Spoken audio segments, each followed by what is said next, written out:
Good morning everyone. దేవుని నామం స్తుతి కలుగును గాక. దైవవాక్కు అనే కార్యక్రమాన్ని వీక్షిస్తున్న మీ అందరికీ నా హృదయపూర్వకమైన వందనాలు తెలియజేసుకుంటున్నాను. ఈరోజు దేవుడు మనతో మాట్లాడబోయే మాట ఏమిటంటే, న్యాయాధిపతులు 16వ అధ్యాయం 19వ వచనం. ఒక మనిషిని పిలిపించి వాని చేత అతని తల మీద 7 జడలను క్షౌరము చేయించి అతని బాధించుటకు మొదలుపెట్టెను. అప్పుడు అతనిలో నుండి బలము తొలగిపోయెను. ఇక్కడ చూసినట్లయితే సంసోను గురించి ఇక్కడ ఉన్న ఈ ప్యాసేజ్ రాయబడి ఉంది. వర్స్ ఏంటంటే, సంసోను చాలా బలవంతుడు. దేవుడి గొప్ప పిలుపు సంసోను మీద ఉంది. అంటే చాలా బలాన్ని సంసోనికి దేవుడు ఇచ్చాడు కదండి. తన హెయిర్ చాలా స్ట్రాంగ్గా, కానీ కొన్ని రూల్స్ కూడా సంసోనికి దేవుడు ఇచ్చాడు కదా. అయితే సంసోను దేవుని చిత్తంలో లేకుండా డెలీలా అని ఇంకొక వ్యక్తిని ప్రేమించడం జరుగుతుంది. అప్పుడు దేవుని చిత్తం లేనందువలన ఆ సంసోనికి ఏమైంది ఇప్పుడు మనం తెలుసుకుందాం. మన దేవుని చిత్తంలో లేకపోతే మనమేమవుతాము కూడా ఇప్పుడు మనం తెలుసుకుందాం. ఇక్కడ చూసినట్లయితే సంసోనుకున్నంత బలం.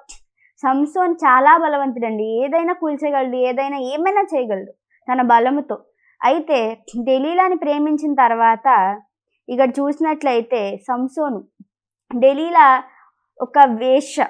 డెలీలా సంసోన్ని అడుగుతూ ఉంటుంది అనమాట, నీ బలము ఎక్కడిది, నీకు బలం ఎక్కడి నుంచి వచ్చింది, నీ బలము ఏంటి, what is your strength, what is your weakness, ఇలా అడుగుతూ ఉంటే సంసోనుకి దేవుడు చెప్తాడు చెప్పొద్దని. కానీ సంసోను వినడు, వెళ్ళి డెలీలాకి చెప్తాడు. అప్పుడు డెలీలా ఏం చేస్తుందో తెలుసా, సంసోను నిద్రించుండగా సంసోను 7 జడలు కట్ చేపించేస్తుంది అనమాట. సంసోను అప్పుడు తన బలాన్ని కోల్పోతాడు. ఇక్కడ చూసినట్లయితే దీన్ని మనము మన లైఫ్లో టాలీ చేసుకుంటే ఎంతోమంది యవనస్తులు వాళ్ళ లైఫ్లో దేవుని చిత్తాన్ని కోల్పోతున్నారండి. దేవుని చిత్తాన్ని వాళ్ళు వృధా చేసుకుంటున్నారు. వాళ్ళకి ఇచ్చిన సమయం, దేవుడు ఎంతో సమయం ఇచ్చాడు, ఎన్నో ఛాన్సెస్ వారికి ఇచ్చాడు, కానీ పోగొట్టేసుకుంటున్నారు.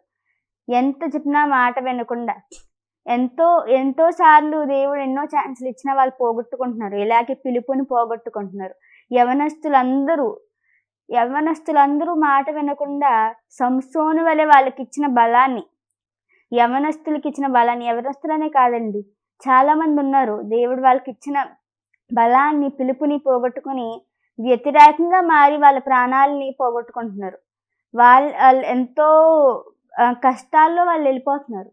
ఇక్కడ చూసినట్లయితే దేవుని చిత్తంలో లేకుండా మనం ఏం చేసినా అది మనకి మంచి తీసుకురాదు కదండి.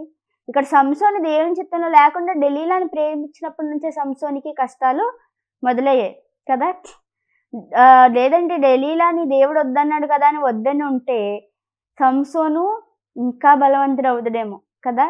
కానీ సంసోను ఈ లోకాన్ని ఎంచుకున్నాడు, దేవుని కన్నా పాపాన్ని ఎంచుకున్నాడు, దేవుని కన్నా ఒక వ్యక్తిని ఎంచుకున్నాడు.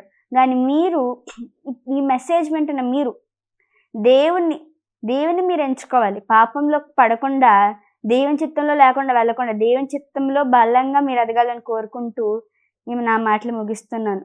ఈరోజు నేను మిమ్మల్ని అడగాలనుకున్న క్వశ్చన్ ఏంటంటే, దేవుని మాట వినకుండా దేవుని ఆజ్ఞలకు వ్యతిరేకంగా వెళ్ళి దేవుణ్ణి దూషించిన వాళ్ళలో ఎవరెవరు ఉన్నారో కామెంట్ చేయండి. మేము ఫాస్ట్గా పెట్టిన దాన్ని పిన్ చేయడం జరుగుతుంది. ప్రార్థన చేసుకుందాం. మహాగండు మహోన్నత నేను మా పరలోకపు తండ్రి, నీకు వందనాలు, స్తోత్రాలు, స్తుతులేసయ్యా. గడిచిన కాలమంతా నీ కృపాదయ రెక్కల కింద మమ్మల్ని కాచి కాపాడి భద్రపరిచినందుకు వందనాలేసయ్యా. తండ్రి, మేము ఈరోజు సంసోను గురించి తండ్రి ప్రభు నేర్చుకున్నామయ్యా. సంసోను వల్ల మేము కాకుండా ప్రభు వేసే పాపానికి మేము లోబడకుండా అయ్యా నీ చిత్తంలో ఎదిగేటట్టు మీరు మాకు సహాయం చేయండి. వెంటనే ప్రతి ఒక్కరిని ఆశీర్వదించండి, అది దీవించండి, వారి కష్టాల నుంచి వారిని బయటకు తీసుకురండి తండ్రి. మీరు దీవించి ఆశీర్వదించమని యేసు దివ్య నామమున అడుగుచున్నాం తండ్రి, ఆమేన్.